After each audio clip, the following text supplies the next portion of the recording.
Hello friends, आपका स्वागत है हमारे यूट्यूब चैनल गौतम इन्फो पर। यह सेट नंबर 5 है जो ज्ञान धारा ज्ञान बिंदु जीएस एकेडमी के द्वारा जो 3rd एडिशन बुक लॉन्च हुआ है बिहार दरोगा का, वो सेट नंबर 5 है। ऑलरेडी सेट 4 तक हो चुका है। आप नहीं देखे हो अभी तक वीडियो तो प्लेलिस्ट में जाके देख लीजिए। और इस बुक में 25 सेट्स हैं, ठीक है। तो यह जो है जितने भी प्रीवियस ईयर के दरोगा के एग्ज़ाम हो चुके हैं उससे क्वेश्चन का संग्रह है। तो अगर आप बिहार दरोगा की तैयारी कर रहे हैं तो हमारे साथ जुड़े रहने के लिए हमारे चैनल को ज़रूर सब्सक्राइब कर लें और वीडियो को लाइक कर दें और अपने दोस्तों के बीच भी ज़रूर शेयर करें, ठीक है।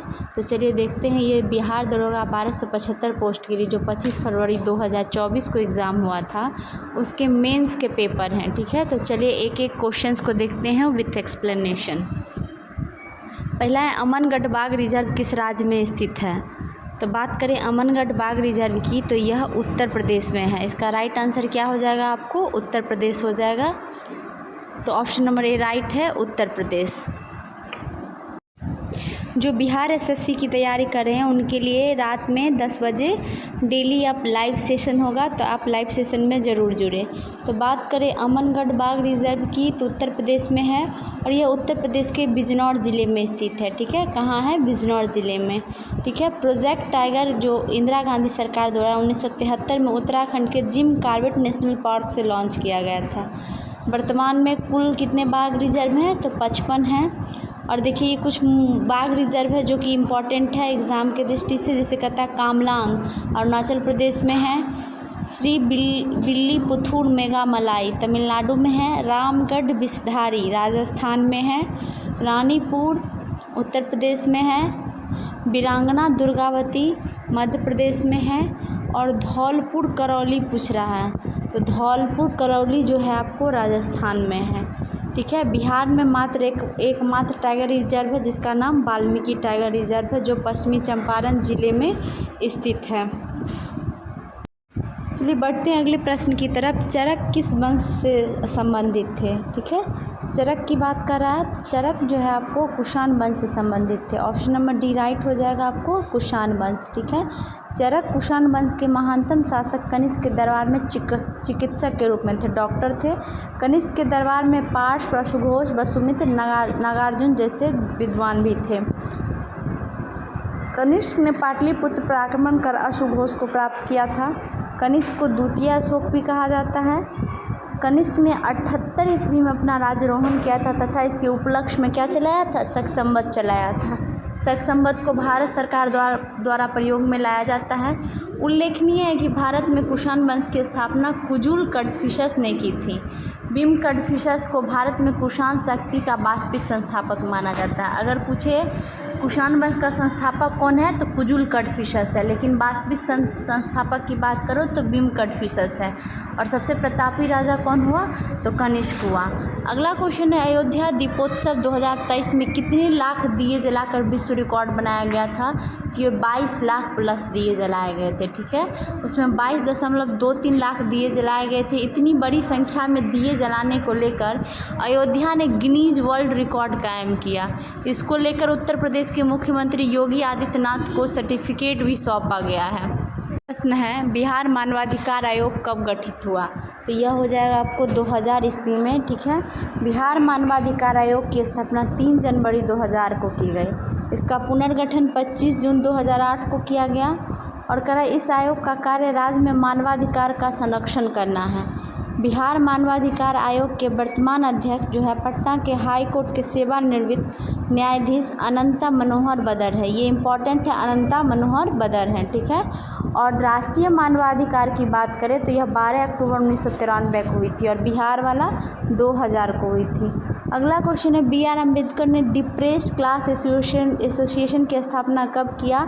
तो 1930 में किए थे। कब किए थे, 1930 में। बी आर अम्बेडकर का जन्म 1891 में मध्य प्रदेश के महू जिले में हुए थे, ठीक है।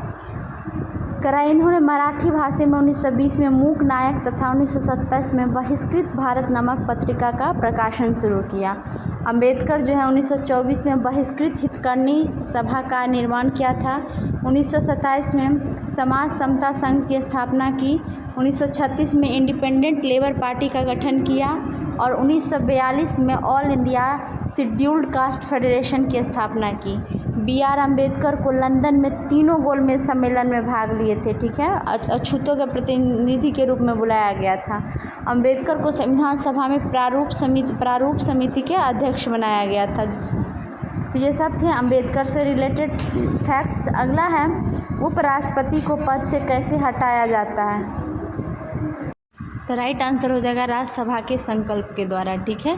उपराष्ट्रपति जो होते हैं राज्यसभा के पदेन सभापति होते हैं, इसलिए राज्यसभा के बहुमत से पारित संकल्प द्वारा ही हटाया जाएगा। हालांकि इस संकल्प को लोकसभा सामान्य बहुमत प्राप्त होना चाहिए। यह संकल्प केवल राज्यसभा में ही प्रस्तुत किया जा सकता है, लोकसभा में नहीं। परंतु ऐसा कोई प्रस्ताव पेश नहीं किया जा सकता है जब 14 दिन का अग्रिम नोटिस न दिया गया हो।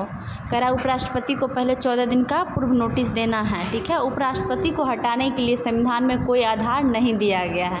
उपराष्ट्रपति अपनी 5 वर्ष की पदावधि के उपरांत भी पद पर बना रह सकता है जब तक उसका उत्तराधिकारी कोई पद ग्रहण नहीं कर लेता है। राष्ट्रपति को हटाने के लिए महाभियोग की प्रक्रिया अपनाई जाती है। नेक्स्ट, उत्कल दिवस किस राज्य द्वारा मनाया जाता है। उत्कल को हम ओडिशा को कहते हैं, ठीक है। ओडिशा राज्य का गठन 1 अप्रैल 1936 को हुआ था। इस दिन को ओडिशा में उत्कल दिवस के रूप में मनाते हैं 1 अप्रैल को। अगला है आर्द्र भूमि दिवस कब मनाया जाता है। तो आर्द्र भूमि दिवस हम 2 फरवरी को मनाते हैं। इसी दिन रामसर सम्मेलन हुआ था। अगला है, देखिए कुछ इम्पोर्टेंट दिवस है, जैसे 5 जनवरी को हम राष्ट्रीय पक्षी दिवस मनाते हैं, 9 जनवरी को प्रवासी भारतीय दिवस, 15 जनवरी सेना दिवस, 4 फरवरी को विश्व कैंसर दिवस, 21 फरवरी को अंतर्राष्ट्रीय मातृभाषा दिवस, 28 फरवरी को राष्ट्रीय विज्ञान दिवस, 3 मार्च को विश्व वन जीव दिवस, 8 मार्च को अंतर्राष्ट्रीय महिला दिवस, 21 मार्च को विश्व वानिकी दिवस और 22 मार्च को विश्व जल दिवस और बिहार दिवस भी मनाते हैं। 7 अप्रैल को विश्व स्वास्थ्य दिवस, 3 मई को विश्व प्रेस स्वतंत्रता दिवस, 5 जून को पर्यावरण दिवस और 21 जून को अंतर्राष्ट्रीय योग दिवस मनाते हैं। ये सारे इम्पॉर्टेंट डे हैं। 29 जून को राष्ट्रीय सांख्यिकी दिवस मनाते हैं, ठीक है। और 29 जुलाई 1 महीने बाद अंतर्राष्ट्रीय बाघ दिवस मनाते हैं। 29 अगस्त, देखिए 29 वाला है राष्ट्रीय खेल दिवस, 8 सितंबर को अंतर्राष्ट्रीय साक्षरता दिवस, 21 सितंबर को अंतर्राष्ट्रीय शांति दिवस और 16 सितंबर को विश्व ओजोन परत दिवस, 11 अक्टूबर अंतर्राष्ट्रीय बालिका दिवस है और 7 नवंबर को राष्ट्रीय कैंसर जागरूकता दिवस है, 22 दिसंबर को हम राष्ट्रीय गणित दिवस मनाते हैं। चलिए अगला क्वेश्चन देखते हैं। सबसे बड़ा अशोक चक्र कहाँ स्थापित किया गया है। तो राइट आंसर हो जाएगा टोपरा कला में। कहाँ यह किया गया है, टोपरा कला में। 30 फीट का है अशोक चक्र, हरियाणा की यमुनानगर जिले के टोपरा कला गाँव में 2018 में स्थापित किया गया है, ठीक है। अगला क्वेश्चन है, देखिए मैथ्स का क्वेश्चन है। वीडियो को ज़रूर लाइक कर दें, बाद में आप लोग भूल जाते हैं वीडियो को लाइक करना और अपने दोस्तों के बीच भी शेयर कर दें। अगला है ज्वार नदमुख, जिसको एस्चुरी करते हैं, कौन सी नदी बनाती है। तो जो अरब सागर में गिरेगी वो बनाएगी। तो यहाँ है ताप्ती, राइट आंसर हो जाएगा, ठीक है। नर्मदा रहता तो वो भी राइट आंसर होता। कह नदी के जल में तीव्र प्रवाह के कारण जब मुहाने पर साथ लाए गए मलबे का निक्षेप नहीं होता है, नदी जल के साथ मलबा भी समुद्र में गिर जाता है, तो नदी का मुहाना उथला होने के बजाय गहरा हो जाता है। ऐसे गहरे मुहाने का ज्वार नदमुख कहते हैं, जिसको एस्चुरी कहते हैं। प्रायद्वीपीय भारत की अरब सागर में गिरने वाली नदियां प्रायः एस्चुरी का निर्माण करती है, जैसे नर्मदा एवं ताप्ती। और जो बंगाल की खाड़ी में गिरेगी वो डेल्टा का निर्माण करेगी। नदी जब सागर में गिरती है तो वेग में अत्यधिक कमी के कारण मुहाने पे इसके मलबे का निक्षेप होने लगता है, जिससे वहाँ विशेष प्रकार के स्थल रूप का निर्माण होता है। इस स्थल रूप को डेल्टा कहते हैं। और बंगाल की खाड़ी में गिरने वाली जितनी भी नदियाँ हैं वो डेल्टा का निर्माण करेगी, जैसे गोदावरी, कृष्णा, कावेरी, ठीक है। और अरब सागर में जो गिरती है वो एस्चुरी का करती है। अगला है इब्न बतूता किस सदी में भारत आया था। तो ये 14वीं सदी में आएगा और यह मोरक्को का रहने वाला था। ठीक है, मोहम्मद बिन तुगलक के काल में आया था 1333 में। और जब यह आया यहाँ पर तो इतना मतलब विद्वान था कि इसे खुश होकर मोहम्मद बिन तुगलक इसको दिल्ली का काजी नियुक्त कर देता है। ठीक है, और इसकी एक पुस्तक का नाम है किताब उल रहला। ये भी पूछता है कि किताब उल रहला के लेखक कौन है, तो इब्न बतूता है। अगला क्वेश्चन है विद्युत शक्ति की इकाई, तो ये हो जाएगा आपको राइट आंसर वाट। क्या हो जाएगा? वाट हो जाएगा। आवेश की पूछे तो कूलम्ब हो जाएगा। ठीक है, ऊर्जा का क्या हो जाएगा? जूल हो जाएगा। ठीक है, और विद्युत धारा करंट का पूछे तो एम्पियर, और प्रतिरोध का ओम होता है। ठीक है, और विद्युत चालकता का मतलब ओम मीटर होता है, या इसको मो या सीमेन पढ़ते हैं हम लोग। अगला क्वेश्चन देखते हैं सभी अम्ल में पाए जाने वाला तत्व क्या है, तो यह हाइड्रोजन हो जाएगा। हाइड्रोजन सारे अम्ल में होता है। हाइड्रोजन जो है आवर्त सारणी में प्रथम तत्व है, और इसका जो सिंबल है H है। परमाणु संख्या कितना होता है? एक होता है। और हाइड्रोजन जो है S ब्लॉक का सदस्य है। हाइड्रोजन को हम भविष्य का ईंधन भी कहते हैं, और इसके नाभिक में सिर्फ एक प्रोटॉन होता है, और ये ऐसा तत्व है जिसके नाभिक में न्यूट्रॉन नहीं पाया जाता। और इसकी खोज किसने की थी? हेनरिक कैवेंडिश ने की थी। ठीक है, अगला क्वेश्चन है प्रकाशिक तंतु किस नियम पर कार्य करता है, तो प्रकाशिक तंतु की बात करें तो यह पूर्ण आंतरिक परावर्तन के नियम पर कार्य करता है। इसको इंग्लिश में ऑप्टिकल फाइबर कहते हैं। ये टोटल इंटरनल रिफ्लेक्शन पे काम करता है। ये टोटल इंटरनल रिफ्लेक्शन के लिए दो शर्त होते हैं, प्रकाश सघन माध्यम से विरल माध्यम में जा रहा हो, और आपतन क्रांति कोण से बड़ा हो। ठीक है, कह रहा है जो टोटल इंटरनल रिफ्रैक्शन होता है, प्रकाश का परावर्तन 100% होता है। इसमें प्रकाश का अपवर्तन बिल्कुल नहीं होता है। इस कारण पृष्ठ के जिस भाग से पूर्ण आंतरिक परावर्तन होता है वह चमकने लगता है। कुछ एग्जाम्पल हैं पूर्ण आंतरिक परावर्तन का, जैसे हीरा का अत्यधिक चमकना, रेगिस्तान में मृग मरीचिका का दिखाई देना, कांच का चटका हुआ भाग चमकीला दिखाई देता है, पानी में पड़ी हुई परखनली चमकीली दिखाई पड़ती है, पानी में हवा भरे बुलबुले चमकते हैं, कालिक से पोता हुआ गोला चमकता है, और ऑप्टिकल फाइबर्स पूर्ण आंतरिक परावर्तन सिद्धांत पर काम करता है। ये सारे एग्जाम्पल हैं, पूछे जाते हैं। ठीक है, अगला देखिए ये मैथ्स का क्वेश्चन है। चलिए बढ़ते हैं अगले प्रश्न की तरफ। करा कौन संयोजी उत्तक नहीं है? संयोजी उत्तक पूछ रहा है, कनेक्टिव टिश्यू तो हार्मोन हो जाएगा, ऑप्शन नंबर डी राइट हो जाएगा। करा उपास्थि, रक्त और अस्थि संयोजी उत्तक है। रक्त तो एकदम याद रखिएगा, तरल संयोजी उत्तक होता है रक्त। ठीक है, करा इस प्रकार के उत्तक में कोशिकाओं की संख्या कम होती है तथा अंतरकोशिकीय पदार्थ अधिक होता है। ठीक है, अब अंतरकोशिकीय पदार्थ को मैट्रिक्स कहा जाता है। संयोजी उत्तक आंतरिक अंगों के रिक्त स्थान में भरी रहती है। इसके अतिरिक्त ये रक्त नलिकाओं एवं तंत्रिका के चारों ओर तथा अस्थि मज्जा में पाई जाती है। संयोजी उत्तक 3 प्रकार के होते हैं, वास्तविक संयोजी उत्तक, कंकाल उत्तक, तरल उत्तक, या इसको संवहन उत्तक भी कहते हैं। वास्तविक संयोजी उत्तक के उदाहरण है एरियोलर उत्तक, जालवत उत्तक, और कंकाल उत्तक शरीर के अंदर पाए जाते हैं, जैसे उपास्थि उत्तक हो गया, अस्थि हो गया। और रक्त एवं लसिका को तरल संयोजी उत्तक कहते हैं। बहुत ही इम्पोर्टेंट क्वेश्चन है। ठीक है, जो रात में 10 बजे लाइव सेशन होने वाला है उससे आप लोग ज़रूर जुड़े। अगला है उड़ीसा की बादाम पहाड़ी में कौन सा अयस्क निकाला जाता है, तो वो हो जाएगा आपको कौन सा? हेमेटाइट। क्या हो जाएगा? हेमेटाइट। हेमेटाइट जो है एक प्रकार का लौह अयस्क है, यह लाल भूरे रंग का होता है। ठीक है, और भारत का अधिकतर जो है लौह अयस्क इसी श्रेणी का है।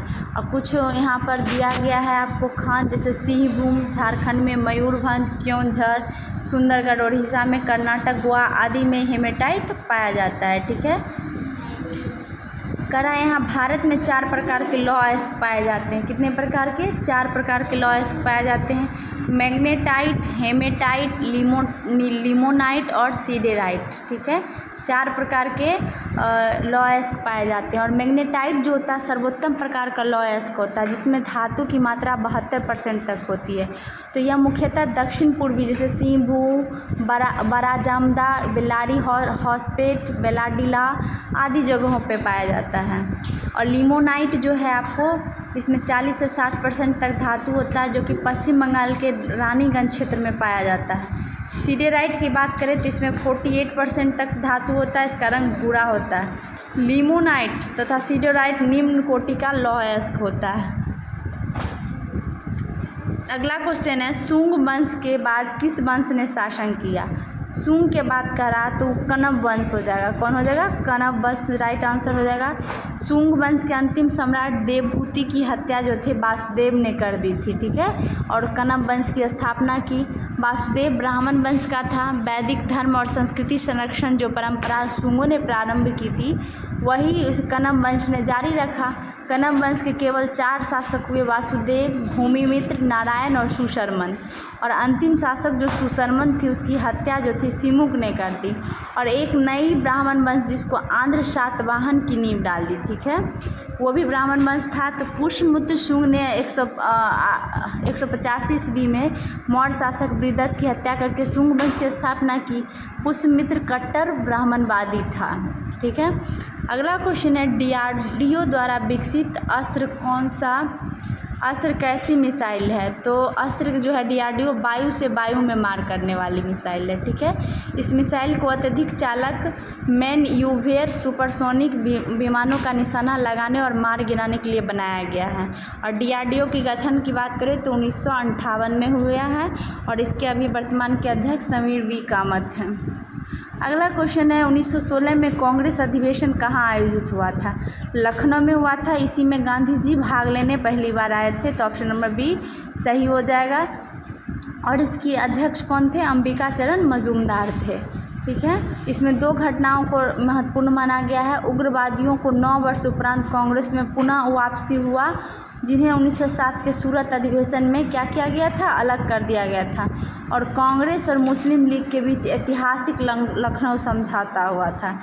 इसी अधिवेशन में कांग्रेस ने मुस्लिमों को पृथक सांप्रदायिक निर्वाचन मंडल की मांग को स्वीकार कर लिया और मदन मोहन मालवीय ने कांग्रेस और मुस्लिम लीग के मध्य होने वाले इस समझौते का विरोध किया था। अगला क्वेश्चन है, कांग्रेस का पहला विभाजन किस वर्ष हुआ?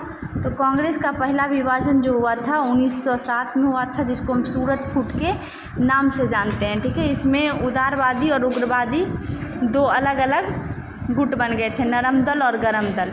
उग्रवादी जो थे लाला लाजपत राय को कांग्रेस का अध्यक्ष बनाना चाहते थे और उदारवादी रास बिहारी बोस को अध्यक्ष बनाना चाहते थे।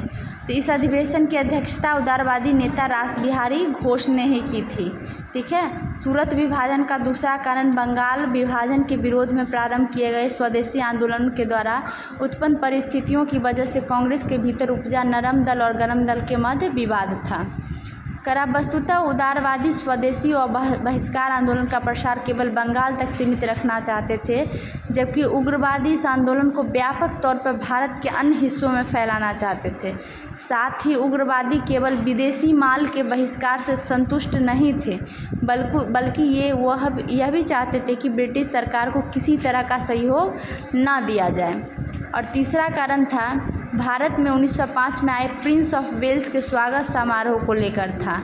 उग्रवादियों ने इसका विरोध किया था कि 1905 में जो प्रिंस ऑफ वेल्स आने वाले थे भारत को। चलिए देखते हैं अगला प्रश्न। और एक और कारण था अधिवेशन के स्थान को लेकर भी था। उग्रवादी चाहते थे 1907 का कांग्रेस अधिवेशन नागपुर में हो, वही उदारवादी चाहते थे कांग्रेस का अधिवेशन सूरत में हो, ठीक है। इन विवादों के परिणाम स्वरूप सूरत में कांग्रेस का पहला विभाजन हुआ। उल्लेखनीय है कांग्रेस का दूसरा विभाजन 1918 में बम्बई में हुआ था। यह विशेष अधिवेशन था जिसकी अध्यक्षता हसन इमाम ने की थी, ठीक है। चलिए बढ़ते हैं अगले प्रश्न की तरफ। वीडियो को ज़रूर लाइक कर दें और अपने दोस्तों के बीच शेयर करें और हमारे चैनल को अभी तक सब्सक्राइब नहीं किए हैं तो सब्सक्राइब कर लें। रात को जो भी बिहार SSC हैं उनके लिए लाइव सेशन आ रहा है, तो लाइव सेशन को ज़रूर ज्वाइन करें। अगला है बिहार के निम्नलिखित जिलों को उत्तर से दक्षिण व्यवस्थित करें। तो व्यवस्थित करना है कहते उत्तर से दक्षिण, तो राइट आंसर 1 2 3 4 हो जाएगा। गोपालगंज हो जाएगा। फिर उसके बाद देखिए मैप भी है, आप बिहार के मैप को अच्छी तरह से या माइंड में एडजस्ट कर लीजिए। कह रहा है बिहार में कुल कितने ज़िले हैं? 38 ज़िले हैं। 38वां जिला जो है अरवल बना है। 9 प्रमंडल है, पटना, सारण, मगध, दरभंगा, तिरहुत, पूर्णिया, कोसी, भागलपुर, मुंगेर। कुल 101 अनुमंडल हैं जिसको तहसील कहा जाता है। कुल जो है 534 प्रखंड है। सबसे ज़्यादा ठंडा और गर्म ज़िला दोनों गया है। सबसे कम वर्षा वाला ज़िला औरंगाबाद है। बिहार का सर्वाधिक वर्षा वाला ज़िला किशनगंज है। ये सारे फैक्चुअल बात है, ये सब माइंड में रखना है। सबसे ज़्यादा साक्षरता दर रोहतास का है। अब करा विषम चुनने नाई लोहार बढ़ई दर्जी, तो दर्जी हो जाएगा। लकड़ी से फर्नीचर, तो गेहूं से क्या बनेगा, रोटी। क्या बनेगा, रोटी हो जाएगा। अगला क्वेश्चन है आपातकाल में कौन सा अनुच्छेद निष्क्रिय नहीं होता है, तो ये अनुच्छेद 20 और 21 निष्क्रिय नहीं होगा। ठीक है, संविधान के जो है 18 भाग में अनुच्छेद 352 से 60 तक दिया गया, जिसमें आपातकाल की व्यवस्था है। इसमें कहा गया है कि देखिए केंद्र सरकार सर्वशक्तिमान हो जाता है जिससे यह आपातकाल लागू होता है। सभी राज्य केंद्र के पूर्ण नियंत्रण में आ जाते हैं और संविधान में औपचारिक संशोधन किए बिना ही संघीय ढांचा को एकात्मक ढांचे में परिवर्तित कर देते हैं। संविधान में 3 प्रकार के आपातकाल की बात की गई है। अनुच्छेद 352 में, जिसको हम बाह्य आक्रमण और सशस्त्र विद्रोह के कारण लगाया जाता है, जिसे राष्ट्रीय आपातकाल के नाम से जाना जाता है। ठीक है, अनुच्छेद 356 में है राज्यों में संवैधानिक तंत्र की विफलता के कारण लगाया जाता है। इसमें 2 अन्य नामों से भी जानते हैं, राज्य आपातकाल और संवैधानिक आपातकाल। अनुच्छेद 360 में वित्तीय आपातकाल। ठीक है, करा जब वित्तीय स्थायित्व और साख के खतरे के कारण लगाया जाता है, इसे वित्तीय आपातकाल कहते हैं। अभी तक देश में एक बार भी वित्तीय आपात नहीं लगा है। ठीक है, इसमें क्या होता है कि अनुच्छेद 19 द्वारा जो 6 मूल अधिकार आपको दिए गए हैं स्वतः निलंबित हो जाते हैं। ठीक है, जैसे अनुच्छेद 360 लागू होगा, अनुच्छेद नंबर 19 में जितने भी मूल अधिकार हैं निलंबित हो जाएंगे और अधिकारों का निलंबन स्वतः नहीं करता है। यह राष्ट्रपति को शक्ति देता है कि वह मूल अधिकारों को निलंबन को लागू करे, अर्थात अनुच्छेद 359 के अंतर्गत मूल अधिकार नहीं अपितु उनको लागू होना, निलंबित होना होता है। ठीक है, वास्तविक रूप से ये अधिकार जीवित रहते हैं, केवल इनका उपचार निलंबित होता है। यह निलंबन उन्हीं मूल अधिकारों से संबंधित होता है जो राष्ट्रपति के आदेशों में वर्णित होते हैं। उल्लेखनीय है कि अनुच्छेद 20 तथा 21 द्वारा प्रदत्त मूल अधिकार किसी भी दशा में निलंबित नहीं होंगे। तो 20 और 21 ध्यान रखिएगा, कभी भी निलंबित नहीं होते हैं। अगला है कोलकाता का सहयोगी बंदरगाह कौन है, तो कोलकाता का सहयोगी बंदरगाह हल्दिया है। ऑप्शन नंबर सी राइट हो जाएगा, आपको हल्दिया राइट आंसर हो जाएगा। हुगली नदी के मुहाने पर हल्दिया बंदरगाह का विकास किया गया था। कोलकाता बंदरगाह के भार को कम करता है। उन बड़े बड़े जहाज़ों को आश्रय स्थल है जो कोलकाता तक नहीं पहुंच पाते हैं। पेट्रोलियम पदार्थ के व्यापार हेतु बंदरगाह का विशिष्ट महत्व है। भारत के प्रमुख बंदरगाह हैं कुछ, जिसे आप ध्यान रखिएगा। अगला है समान नागरिक संहिता का प्रावधान किस अनुच्छेद के अंतर्गत है, तो अनुच्छेद 44 है। ठीक है, अनुच्छेद 44 किस भाग में आता है, तो भाग 4 में आता है, जो कि राज्य की नीति निर्देशक तत्व हैं, जिसमें अनुच्छेद 36 से 51 तक वर्णित है। ठीक है, अनुच्छेद 37 में क्या है कि विधि बनाने में इन तत्वों को लागू करना राज्य का कर्तव्य होगा। अनुच्छेद 38 कहता है राज्य द्वारा जन कल्याण के लिए सामाजिक व्यवस्था को बढ़ावा देना। अनुच्छेद 39 का ए देखिए इंपॉर्टेंट है, ये कहता है समान न्याय एवं निःशुल्क कानूनी सहायता। अनुच्छेद 40 कहता है ग्राम पंचायतों का संगठन। 41 है कि कुछ मामलों में काम का अधिकार, शिक्षा का अधिकार, सार्वजनिक सहायता। 42 में कहता है कि मानवीय कार्य दशाओं तथा मातृत्व सहायता के लिए प्रावधान। 43 में है कर्मचारियों का निर्वाह वेतन आदि। 43 का एक कहता उद्योगों के प्रबंधन में कर्मचारियों का सहभागिता। अनुच्छेद 43 का बी कहता है सहकारी समितियों को प्रोत्साहन। और 45 की बात करें तो 45 में क्या है, बालपन जिसे 6 वर्ष से कम आयु बच्चों की शिक्षा। और 46 में कहते हैं SC और ST के लिए विशेष प्रावधान दिए गए हैं। और 47 में है जैसे पोषाहार का स्तर बढ़ाने, जीवन स्तर सुधारने तथा जन स्वास्थ्य की स्थिति बेहतर करने संबंधी सरकार का कर्तव्य। 48 में आपको कहा गया कृषि एवं पशुपालन। ठीक है, कृषि एवं पशुपालन का संगठन। अगला क्वेश्चन है 14वां अखिल भारतीय पुलिस कमांडो प्रतियोगिता 22 जनवरी 2024 को कहाँ आयोजित हुआ। तो राइट आंसर हो जाएगा कुपुलबदा विशाखापट्टनम में। ठीक है, विशाखापट्टनम में हुआ। अगला क्वेश्चन है पूगा घाटी जो कि लद्दाख किस लिए प्रसिद्ध है। तो ये हो जाएगा भूतापीय ऊर्जा के लिए। किसके लिए प्रसिद्ध है? भूतापीय ऊर्जा के लिए। नेक्स्ट क्वेश्चन है लोकसभा अध्यक्ष एवं उपाध्यक्ष दोनों अनुपस्थित हो तो लोकसभा की बैठक को सुगम कौन बनाता है। राइट आंसर हो जाएगा अध्यक्ष पैनल के द्वारा। ठीक है, दोनों अगर उपस्थित रहता है तो अध्यक्ष पैनल इसको सुगम बनाता है। संसद के प्रत्येक सदन के अपने पीठासीन अधिकारी होते हैं। ठीक है, लोकसभा में अध्यक्ष और उपाध्यक्ष और राज्यसभा में सभापति और उपसभापति होते हैं। अगला क्वेश्चन है लोकसभा अध्यक्ष के चुनाव की तिथि किसके द्वारा घोषित किया जाता है। तो राइट आंसर हो जाएगा राष्ट्रपति के द्वारा किया जाता है। ठीक है, नवगठित संसद की पहली बैठक के पश्चात उपस्थित सदस्यों के बीच से अध्यक्ष का चुनाव किया जाता है। ठीक है, अगला क्वेश्चन है कोयला भंडारण में प्रथम राज्य कौन है। तो झारखंड सही हो जाएगा। झारखंड है, उसके बाद उड़ीसा है, फिर छत्तीसगढ़ है, पश्चिम बंगाल है, फिर मध्य प्रदेश है। अगला क्वेश्चन देखते हैं सोशल कॉन्ट्रैक्ट किसके द्वारा लिखा गया। तो सोशल कॉन्ट्रैक्ट पुस्तक की बात करा तो रूसो के द्वारा लिखा गया। ऑप्शन नंबर ए सही हो जाएगा आपको, रूसो के द्वारा सोशल कॉन्ट्रैक्ट लिखा गया। इसी पुस्तक में यह प्रसिद्ध वाक्य कहा गया मनुष्य स्वतंत्र पैदा होता है और वह सब जगह जंजीरों से जकड़ा हुआ रहता है। ठीक है, अगला क्वेश्चन है कौन सा स्थान पूर्वी तट पर स्थित है। तो तूतीकोरिन राइट हो जाएगा। तूतीकोरिन तमिलनाडु में स्थित है और कोल्लम कहाँ है? केरल में है, जहाँ अष्टमुदी बैकवाटर्स स्थित है। एर्नाकुलम भी केरल में है और यह मरीन ड्राइव के लिए प्रसिद्ध है।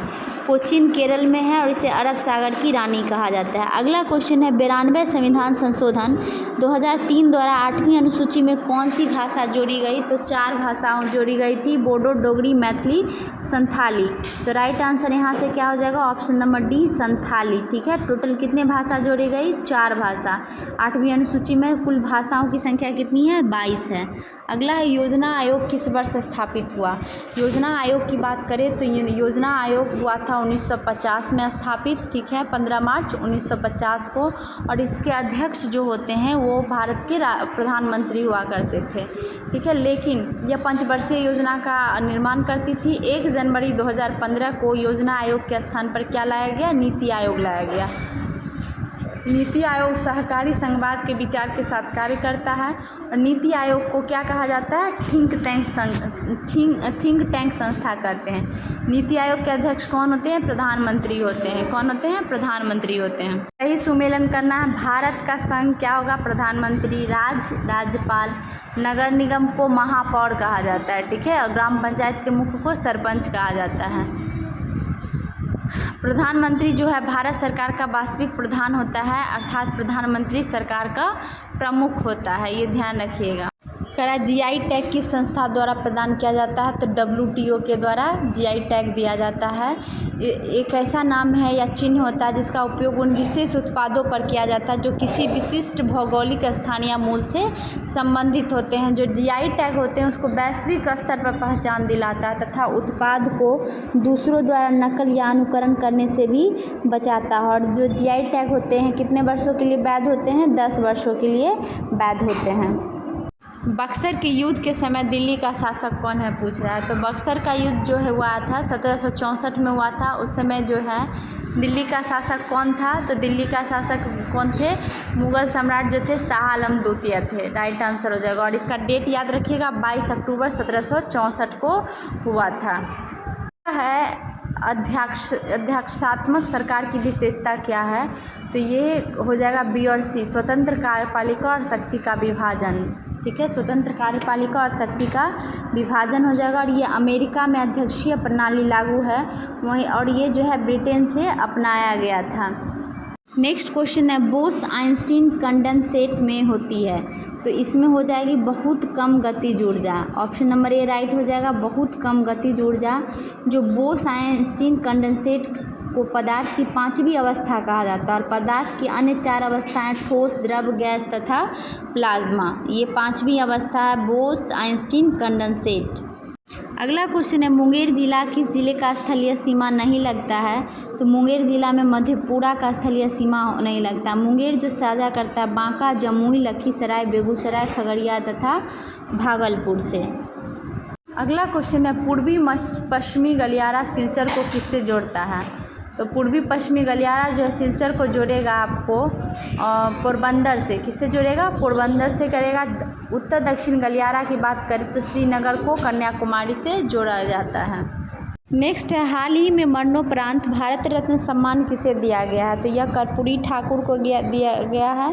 ठीक है, कर्पूरी ठाकुर का जन्म बिहार के समस्तीपुर जिले के पितौंजिया में हुआ था और कर्पूरी ठाकुर को जननायक के नाम से भी जाना जाता है। यह 1970, 71 तथा 77, 79 2 बार बिहार के मुख्यमंत्री रहे हैं। ठीक है, कर्पूरी ठाकुर ने अन्य पिछड़ा वर्ग को आरक्षण लाभ प्रदान करने के लिए महत्वपूर्ण भूमिका निभाई थी। अपने मुख्यमंत्री के कार्यकाल 1977 से 79 के दौरान ओबीसी के आरक्षण के लिए मुंगेरी लाल आयोग की सिफारिशों को लागू किया था। ये कर्पूरी ठाकुर थे। वर्ष 2024 में 5 प्रमुख व्यक्तियों को भारत रत्न दिया गया था, जो कि अब तक सबसे अधिक है कर्पूरी ठाकुर, MS स्वामीनाथन, PV नरसिम्हा राव, लाल कृष्ण आडवाणी तथा चौधरी चरण सिंह को। अगला क्वेश्चन है कोयना बांध किस राज्य में स्थित है? बात करें कोयना बांध तो महाराष्ट्र में स्थित है। ऑप्शन नंबर डी राइट हो जाएगा। कोयना बांध जो है महाराष्ट्र का सबसे बड़ा बांध है। कोयना बांध जो है कोयना नदी पर बनाया गया मलबा कंक्रीट बांध है। कोयना नदी पश्चिमी घाट में स्थित महाबलेश्वर से निकलती है। कोयना जो है कृष्णा की क्या है? सहायक नदी है। अगला क्वेश्चन है अनुच्छेद 21 का संबंध किससे है? तो अनुच्छेद 21 जो है प्राण और दैहिक स्वतंत्रता से संबंधित अनुच्छेद है। मौलिक अधिकार के अंतर्गत आता है। यह मौलिक अधिकार जो है आपको भारतीय संविधान के भाग 3 में अनुच्छेद 12 से 35 तक वर्णित हैं। अगला क्वेश्चन है पहाड़ों पर जल उबलता है। पहाड़ों पर जो जल उबलता है समुद्र के तल से कम ताप पर पहाड़ों पर जल उबलना शुरू हो जाता है। ठीक है, कह रहा है समुद्र तल पर जल का क्वथनांक 100 डिग्री सेल्सियस होता है, जिस पर जल उबलने लगता है। इसके विपरीत पहाड़ों पर दाब कम होने के कारण जल का क्वथनांक घट जाता है और 100 डिग्री सेंटीग्रेड से कम हो जाता है और कम ताप पर ही उबलने लगता है। और प्रेशर कुकर में दाब बढ़ने पर जल का क्वथनांक बढ़ जाता है, जिससे जल की गुप्त ऊष्मा का मान बढ़ जाता है, फलस्वरूप खाना जल्दी पक जाता है। इसके विपरीत पहाड़ों पर दाब कम होने के कारण क्वथनांक घट जाता है और खाना देरी से पकता है और पकने में भी कठिनाई होता है। अगला क्वेश्चन है आधुनिक भारत का प्रथम पुरुष किसे कहा जाता है? तो राजा राम मोहन राय को कहा जाता है। राजा राम मोहन राय का जन्म 1774 में राधानगर नामक बंगाल के गांव में हुआ था और अपने जीवन में अरबी, फारसी, अंग्रेजी, ग्रीक, हिब्रू आदि भाषाओं को अध्ययन किया था इन्होंने। अगला क्वेश्चन है पूंजीवादी अर्थव्यवस्था का मूल सिद्धांत क्या है? तो पूंजीवादी अर्थव्यवस्था का मूल सिद्धांत है गला काट प्रतिस्पर्धा। ठीक है, क्या है? गला काट प्रतिस्पर्धा। कुछ यहाँ पर मुख्य विशेषताएं जो कि पूंजीवादी अर्थव्यवस्था की है: निजी संपत्ति, मुक्त बाजार, लाभ का मकसद, गलाकाट प्रतिस्पर्धा, सरकार का सीमित अधिकार, उपभोक्ता, श्रम विभाजन आदि। अगला क्वेश्चन है डीएनए प्रतिबंधन में डीएनए खंडों को जोड़ने हेतु तो किस एंजाइम का प्रयोग किया जाता है? तो लाइगेज का किया जाता है। ठीक है, डीएनए प्रतिबंधन में किसका किया जाता है? लाइगेज का प्रयोग किया जाता है। नेक्स्ट क्वेश्चन है डिमेट्रियस किसके समकालीन थे? तो ये सालिशुका का काम समकालीन थे। ऑप्शन नंबर सी सही हो जाएगा, डिमेट्रियस। अगला क्वेश्चन है मेजर ध्यानचंद खेल रत्न प्राप्त खिलाड़ी चिराग चंद्रशेखर शेट्टी किस खेल से संबंधित हैं? तो यह राइट आंसर हो जाएगा आपको बैडमिंटन से। ठीक है, इन्हें 2023 का मेजर ध्यानचंद खेल रत्न पुरस्कार भी दिया गया। अगला त्वरित कार्य बल किस अर्धसैनिक बल का भाग है? तो CRPF राइट आंसर हो जाएगा। नेक्स्ट है समाजवादी विचार किसे स्वीकार नहीं करता है? तो समाजवाद जो है एक निजी संपत्ति को स्वीकार नहीं करता है। ठीक है, बात करें समाजवाद की विशेषताएं की तो वर्गहीन समाज जिसमें अमीर और गरीब के बीच कोई भेद नहीं, सभी संसाधनों का समान स्वामित्व या सामूहिक स्वामित्व, आय का समान वितरण, बाजार शक्तियों का अभाव, ये सारे समाजवाद की विशेषताएं हैं। अगला क्वेश्चन है अपनी जाति में विवाह करना क्या कहलाता है? तो अपनी जाति में विवाह करना कहलाता है अंतर्विवाह। ठीक है, अंतर्विवाह कहलाता है।